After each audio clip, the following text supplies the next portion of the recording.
Pajarillaga from BSCE 1E of Nueva University of Science and Technology, and this is Physics for Engineers 1. And in this video, we're going to talk about gravitation.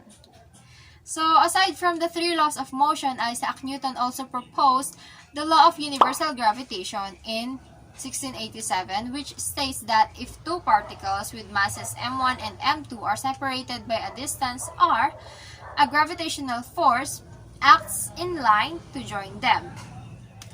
So let's say this is the first particle, this is the second particle. So the gravitational force acts in line with them to join them, like that.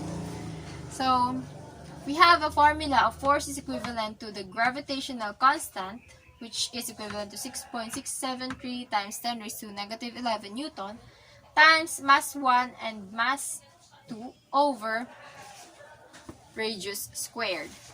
So, in our example number 1, calculate the gravitational force that a 1,300 kilogram metal sphere exert on an identical sphere 3.5 meters away. So, let's say these are spheres, and we are going to find for the gravitational force here that the first sphere exerted on the second one. So, we have a given of mass 1,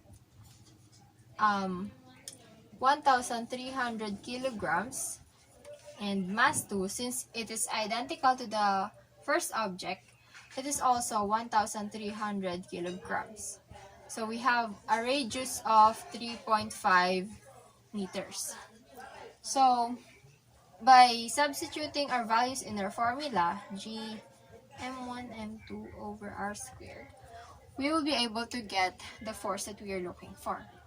So we have the value of G as 6.673 times 10 raised to negative 11 Newton times 1,300 kilograms, and then 1,300 kilograms again,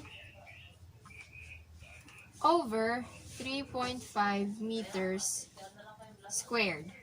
So the force is equivalent to 9.206 times 10 raised to negative 6 Newton. So the force that the first sphere exerted on the second sphere, which is identical to it, is equivalent to 9.206 times 10 raised to negative 6 Newton. So once again, this is Gravitation, and I'm Camille Pajarillaga from BSCE 1E. Thank you.